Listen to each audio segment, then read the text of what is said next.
आज जो हम चैप्टर स्टार्ट करने जा रहे हैं उसका नाम है फेडरलिज्म, संघात्मक। इसका मीनिंग जानने से पहले हम एकात्मक या यूनिटरी सिस्टम या गवर्नमेंट के बारे में जान लेते हैं। यूनिटरी गवर्नमेंट में एक ही स्तर की पूरे देश की एक ही सरकार होती है जिसे केंद्र सरकार के नाम से जाना जाता है, और उस देश में अगर कोई दूसरी सबऑर्डिनेट या उससे नीचे की गवर्नमेंट होती है तो एक तरीके से सेंट्रल गवर्नमेंट जो है उसको ऑर्डर दे सकती है, उसको सेंट्रल गवर्नमेंट का ऑर्डर फॉलो करना पड़ेगा।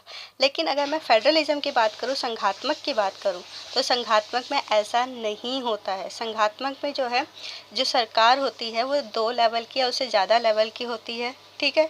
इसके साथ साथ अगर 2 लेवल की सरकारें हैं तो कौन कौन सी होगी उसमें देखो, ए होगी सेंट्रल गवर्नमेंट जो पूरे देश की होगी, बी होगी स्टेट गवर्नमेंट जो सिर्फ और सिर्फ एक राज्य की होगी। एक सिंपल से एग्जांपल लेते हैं, यूपी की जो सरकार है वो योगी आदित्यनाथ के जो है कंट्रोल में चलती है, तो वो स्टेट गवर्नमेंट है। उसी तरीके से अगर मैं पूरे इंडिया की बात करूं तो उसमें क्या है, इंडिया की जो पूरे इंडिया की सरकार है वो जो है नरेंद्र मोदी जी के जो है कंट्रोल में चलती है, तो केंद्र सरकार है ना।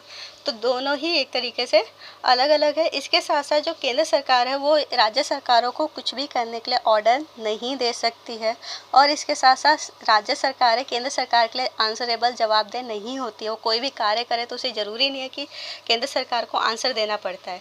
लेकिन ये चीज़ फैक्ट है कि केंद्र सरकार हो या राज्य सरकार हो, दोनों को चुनने वाली जनता होती है, इसीलिए दोनों जो है एक तरीके से जनता के लिए जवाबदेह होते हैं, आंसरेबल होते हैं।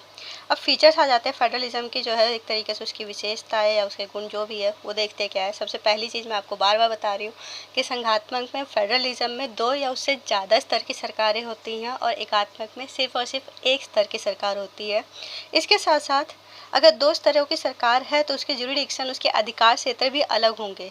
एक जुरिडिक्शन या अधिकार क्षेत्र का मतलब एक ऐसी चीज़ जिस पे अथॉरिटी हो, कंट्रोल हो किसी भी एक का, एक तरीके से लीगल हो, वैध तरीके से उस पर अधिकार होना, ठीक है। एक सिंपल सा है कि केंद्र सरकार किस चीज़ों पे टैक्स कलेक्ट करेगी और राज्य सरकारें किस चीज़ों पे टैक्स कलेक्ट करेगी या इकट्ठा करेगी, दोनों के अपने अपने अधिकार क्षेत्र हैं, है ना।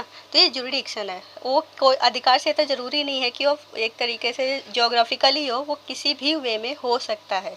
इसके साथ साथ जुरिडिक्शन अधिकार क्षेत्र हर एक सरकार के, चाहे वो केंद्र सरकार के हो राज्य सरकार के हो, क्लियर मेंशन होता है कॉन्स्टिट्यूशन में। कहाँ स्पेसिफाई होता है? कॉन्स्टिट्यूशन में, जिसमें 3rd पॉइंट आपको दे रखा है। इसके साथ साथ आगे चलते हैं 4th पॉइंट में कि एक कॉन्स्टिट्यूशन जो है एक तरीके से दोनों लेवल की जितनी भी सरकारें हैं, दोनों लेवल की सरकार ही कॉन्स्टिट्यूशन के जो मूल सिद्धांत होते हैं, जो फंडामेंटल प्रोविज़न होते हैं, वो चेंज कर सकते हैं। ऐसा नहीं है कि सिर्फ एक लेवल की सरकार जो है किसी भी जो है संविधान में जो है उसके फंडामेंटल चीज़ें जो है उसकी मूलभूत चीज़ें उसको बदल सकती है। उसको बदलने के लिए जो है क्या चाहिए, दोनों ही लेवल की सरकारों की मंजूरी लेनी पड़ती है। इसके साथ साथ जब भी ऐसा होता है कि सरकारों में कोई कॉन्फ्लिक्ट हो जाता है, मतभेद हो जाता है अधिकारों को लेकर, तो उसकी जो एक तरीके से सुनवाई है वो कहाँ की जाती है, वो कोर्ट में की जाती है। इंडिया की बात करें तो हाई कोर्ट या सुप्रीम कोर्ट जो है उसका डिसीजन लेता है। एक सिंपल सा एग्जांपल आपको अक्सर देखा होगा कि अगर आप न्यूज़ वगैरह में एक्टिव रहते हैं तो कई बार ऐसा होता है कि केजरीवाल और मोदी की जो थॉट्स होते हैं वो एक तरीके से मिलते नहीं हैं, जिसकी वजह से पीछे भी जो है जो दिल्ली के सीएम है केजरीवाल, उन्होंने जो है कोर्ट में केस कर दिया था इस चीज़ के चलते कि जो केंद्र सरकार है वो उनके अधिकार क्षेत्र में आ रही है। तो बेसिकली डिसीजन किसका होता है? कोर्ट का होता है। इसके एग्जांपल आप अक्सर देखोगे अगर पीछे कुछ अगर कोरोना से पहले की अगर आप लोगों ने न्यूज़ देखी हो तो।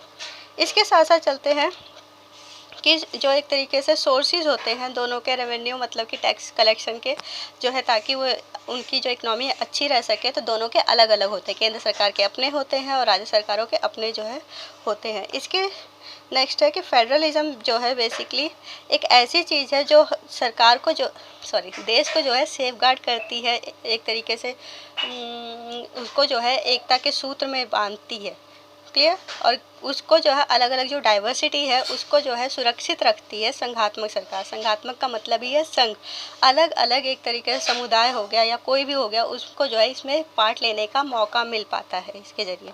अब चलते हैं कि फेडरलिज्म गवर्नमेंट जो होती है वो कैसे बनती है, कैसे फॉर्म होती है।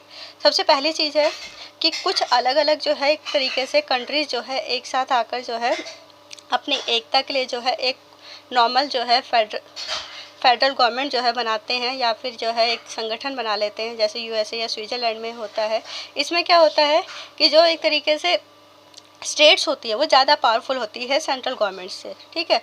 उनकी खुद की शक्ति बहुत ज़्यादा होती है, और अगर मैं इंडिया जैसे कंट्रीज़ की बात करूँ तो उसमें सेकंड तरीका इस्तेमाल किया जाता है, जहाँ पे जो है वो जो एक देश है उसको जो है छोटे छोटे राज्यों में डिवाइड कर दिया जाता है। उन राज्यों में जो है अपनी खुद की जो है स्टेट गवर्नमेंट होती है, और इसको होल्डिंग टुगेदर फेडरेशन कहते हैं, कि वो अलग अलग स्टेट्स को होल्ड करके एक साथ रखती है। ठीक है, और इसमें क्या होता है, इसमें नॉर्मली सेंट्रल गवर्नमेंट जो है स्टेट गवर्नमेंट से ज़्यादा पावरफुल होती है। क्लियर हो गया। इसके साथ नेक्स्ट आते हैं कि what makes India a federal country. India को फेडरल कंट्री क्या चीज़ें बनाती है।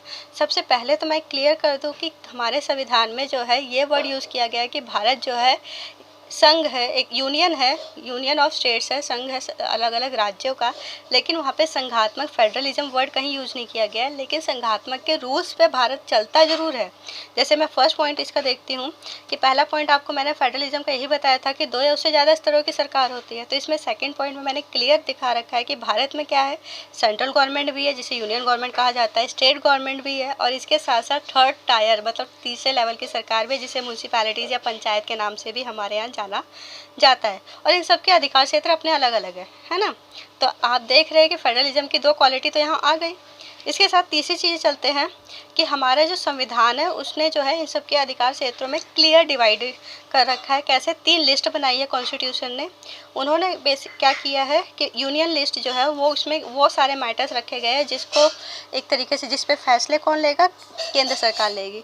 चाहे वो फॉरेन जो है अफेयर्स हो जाए, विदेश मंत्रालय हो जाए, बैंकिंग हो जाए, ठीक है, ये सारी चीज़ें पूरे देश पे इफेक्ट करते हैं। तो इस पे जो है एक तरीके से फैसले या पॉलिसीज़ या कानून जो भी चीज़ें बनानी है वो सारा केंद्र सरकार की हेडक होती है, वो अपना देखती है। लेकिन अगर मैं स्टेट की बात करूँ तो व्यापार कैसे करना है, पुलिस या खेती, इरिगेशन, ये सारी चीज़ें स्टेट की जो है रिस्पॉन्सिबिलिटी होती है, राज्यों की रिस्पॉन्सिबिलिटी होती है। तो इसीलिए इन्हें जो है राज्य सूची में रखा गया है। नेक्स्ट है कंकरेंट लिस्ट, जिसे बेसिकली समवर्ती सूची भी कहा जाता है। इसमें वो चीज़ें आती हैं जिस पे केंद्र और जो राज्य है दोनों मिलकर कानून बनाते हैं। ठीक है, ज़्यादातर जंगल जो हो गए या मैरिज या अडॉप्शन जैसी चीज़ें हो गई जिसमें दोनों का ही एक तरीके से कहीं ना कहीं रोल होता है, वो चीज़ों पे जो है कंक्रीट लिस्ट में रखा गया है, समवर्ती सूची में रखा गया है, जिस पे दोनों मिलकर ही कानून बनाते हैं, फैसले लेते हैं। इसके साथ नेक्स्ट आते हैं कि फेडरलिज्म में जो बेसिकली है वो हमारे यहाँ होल्डिंग टुगेदर के उस पर चलता है। इसीलिए जो हमारे यहाँ जो स्टेट्स हैं उन सबको इक्वल जो दर्जा है वो नहीं दिया गया है, ये पीछे ख़त्म कर दिया गया है। जम्मू कश्मीर जैसी चीज़ों पे आपने न्यूज़ में देखा होगा, जो उसको एक विशेष राज्य का दर्जा दिया गया था वो ख़त्म कर दिया गया है। लेकिन ये कॉन्स्टिट्यूशन में तो था ना, सिर्फ इसी वजह से ताकि हर किसी को अपना विकास जो है वो करने का इक्वल मौका दिया जाए, उन्हें स्पेशल चीज़ें, क्योंकि उनकी नीड स्पेशल थी। ठीक है, इसके साथ साथ हम आगे चलते हैं कि कुछ ऐसी भी यूनिट्स है जिसको राज्य का दर्जा नहीं दिया गया है। आप यूनियन टेरिटरीज़ के बारे में जानते ही होंगे, जिसे केंद्र शासित प्रदेश कहा जाता है। वहाँ पे जो मेन पावर है वो किसके पास, सेंट्रल गवर्नमेंट के पास है। सेंट्रल गवर्नमेंट ने उसे अपने पास रखा है। दिल्ली और जम्मू कश्मीर, जम्मू, इसके साथ लेह जो है, ये सारी चीज़ें उसी में आती हैं, है ना। तो ये सारी क्या है, ये स्पेशल दर्जा दिया गया है कि इनको भी जो है होल्ड करके एक साथ रखना है। और नेक्स्ट चलते हैं कि पार्लियामेंट में जो है, ये हम सबको पता है कि पार्लियामेंट जो है कानूनों को जो है अपनी मर्ज़ी से जो है चेंज नहीं कर सकता है। एक उसमें चेंजेस करने के लिए क्या चाहिए होता है, दोनों ही जो पार्लियामेंट के है, लोकसभा राज्यसभा, दोनों से जो है 2/3 मेजॉरिटी में जो है वो बिल जो है वो कानून पास किया जाता है, तब कानून में या संविधान में जो है बदलाव होते हैं। इसके साथ साथ नेक्स्ट पॉइंट पे चलते हैं कि जुडिशरी जो है वो बेसिकली आपको भी पता है कि भारत में तो ये चीज़ें चलती ही रहती हैं कि जब भी केंद्र और राज्य सरकार में कोई मतभेद होता है या 2 राज्यों के बीच में कोई मतभेद होता है, जैसे अभी हाल में ही हुआ था कि हरियाणा और दिल्ली में मतभेद हो रहा था, क्योंकि हरियाणा ने जो है किसी भी एक तरीके से ट्रांसपोर्टेशन पे बैन कर दिया था। तो उसकी वजह से जो है ऐसे मामले कहाँ जाते हैं, कोर्ट जाते हैं, जहाँ पे हाई कोर्ट और सुप्रीम कोर्ट जो है डिसीजन लेता है और दोनों को ही इसके डिसीजन मानने पड़ते हैं। अब देखते हैं कि भारत में फेडरलिज्म प्रैक्टिस कैसे होता है। सबसे पहले लिंग्विस्टिक स्टेज पे आता है कि भाषाई राज्य जो है, भारत में सबसे पहली समस्या आती है कि भाषा के आधार पर राज्य बनाना।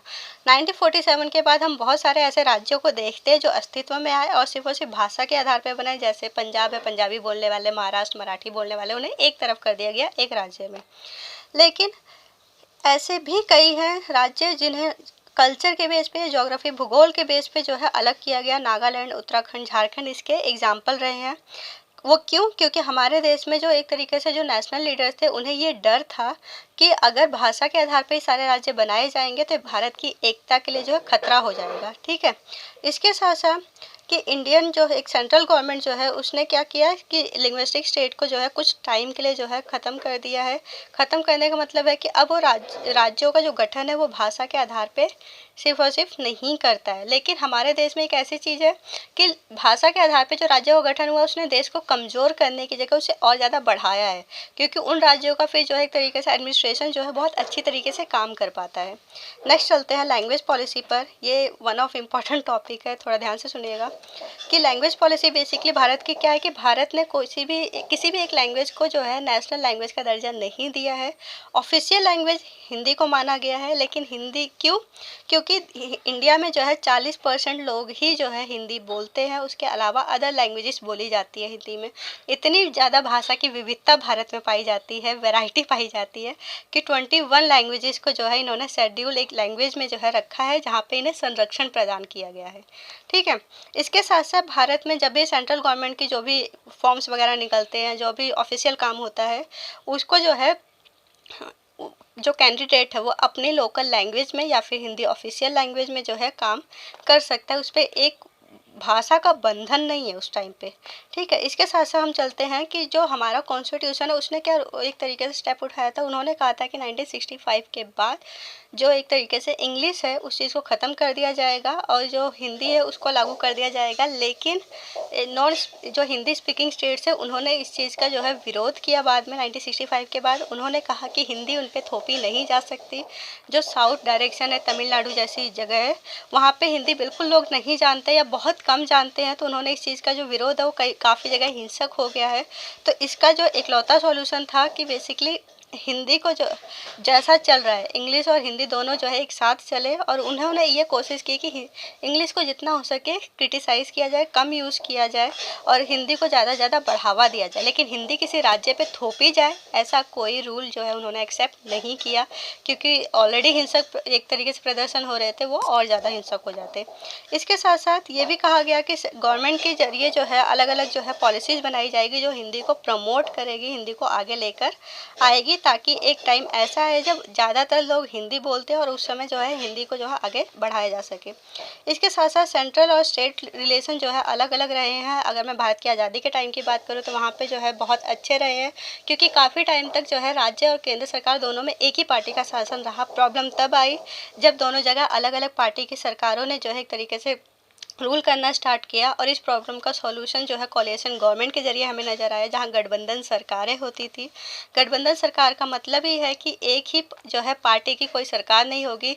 अब अलग अलग पार्टियों की जो है एक साथ मिलकर जो है गठबंधन करके केंद्र में सरकार बनाएंगे, तो राज्यों में जिस भी पार्टी की सरकार होगी उसको मदद होगी। इसके साथ साथ डिसेंट्रलाइजेशन इन इंडिया। सेंट्रलाइजेशन का मतलब है केंद्रीकरण, जहाँ पे शक्तियाँ एक जगह टिक जाती हैं, एक बिंदु पर आ जाती हैं, और डिसेंट्रलाइजेशन ऐसी सिचुएशन जहाँ पे शक्तियाँ जो हैं बट जाती हैं। जैसे इसकी डेफिनेशन से ही पता चल रहा है कि सेंट्रल और स्टेट गवर्नमेंट से कुछ पावर लेकर जो है लोकल गवर्नमेंट को जो है दी जाती है, और ये डिसेंट्रलाइजेशन कहलाता है। इससे क्या फ़ायदा होता है, जो लोकल पीपल्स है वो अपनी प्रॉब्लम्स को ज़्यादा अच्छी तरीके से जानते हैं, इसीलिए वो ज़्यादा अच्छी तरीके से उनको सॉर्ट आउट कर सकते हैं, सॉल्व कर सकते हैं। और इसके लिए 1992 में कुछ स्टेप्स लिए गए। सबसे पहली चीज़ कि जितनी भी पंचायत की जैसी चीज़ें जो लोकल गवर्नमेंट की चीज़ें हैं उसके लिए इलेक्शंस रेगुलर होंगे। इसके साथ साथ वहाँ पे SC ST और OBC के लिए जो है सीटें रिजर्व होंगी। 1/3 सीटें वुमेंस के लिए मतलब औरतों के लिए रिजर्व होंगी, और इसके साथ साथ उनका एक अलग से इलेक्शन कमीशन बनाया जाएगा जो चुनाव कराएगा, और एट लास्ट उन्हें जो है अपना विकास करने के लिए जो है राज्य सरकारें वो पैसे देंगी। और इसके साथ साथ नेक्स्ट पे आ जाते हैं, इसको नीचे से समझते हैं। ये एक छोटा सा वो है। सबसे पहले हम ग्राम सभा, गांव को वार्ड में जो है एक तरीके से बांट दिया जाता है, वार्ड बना दिए जाते हैं गाँव में। वहाँ पे एक वार्ड में जो है ग्राम सभा होती है। ग्राम सभा उन सदस्यों से बनती है जितने भी उस गांव के एडल्ट वोटर्स होते हैं, जो 18+ होते हैं, उन सबको मिला के ग्राम सभा बनती है। अब ग्राम सभा मिलके जो अपना पंच चुनती है। अब पंच जो है वो अपना एक लीडर चुनते हैं जिसे सरपंच कहा जाता है। अब ऐसे ही कई जो है पंचायतों को मिला के एक पंचायत समिति बनती है, जो ब्लॉक या मंडल होती है। बेसिकली मंडल समिति और ब्लॉक समिति भी कहा जा सकता है। और ऐसे ही ब्लॉक समितियों से मिलकर जिला परिषद बनता है। ठीक है, ये गांव का स्ट्रक्चर है। अगर मैं शहरों की बात करूँ तो वहाँ क्या होते हैं, बेसिकली लोग जो है चुनते हैं, इलेक्टेड बाय द पीपल लोग चुनते हैं। म्यूनसिपल, अगर मैं सिटीज़ की बात करूँ तो वहाँ म्यूनसिपल कॉरपोरेशन होता है और टाउन्स में म्यूनसिपैलिटीज़ होती है, और इनके जो हेड होते हैं जो चुने जाते हैं वो मेयर कहलाते हैं। और ये बात याद रखना, ग्राम सभा ही एक, थोड़ा सा इधर आते हैं, ग्राम सभा ऐसी है जितने भी पंच होते हैं वो उनको चुनती तो जरूर ग्राम सभा है, और इसके साथ साथ ग्राम सभा की मीटिंग्स होती है। पंच जितने भी ये बताते हैं कि इतना खर्चा यहाँ पर होना चाहिए, तो उसको अप्रूव कौन करता है, ग्राम सभा करती है। इसीलिए इसकी मीटिंग जो है साल में 2 या 3 बार होती ही होती है।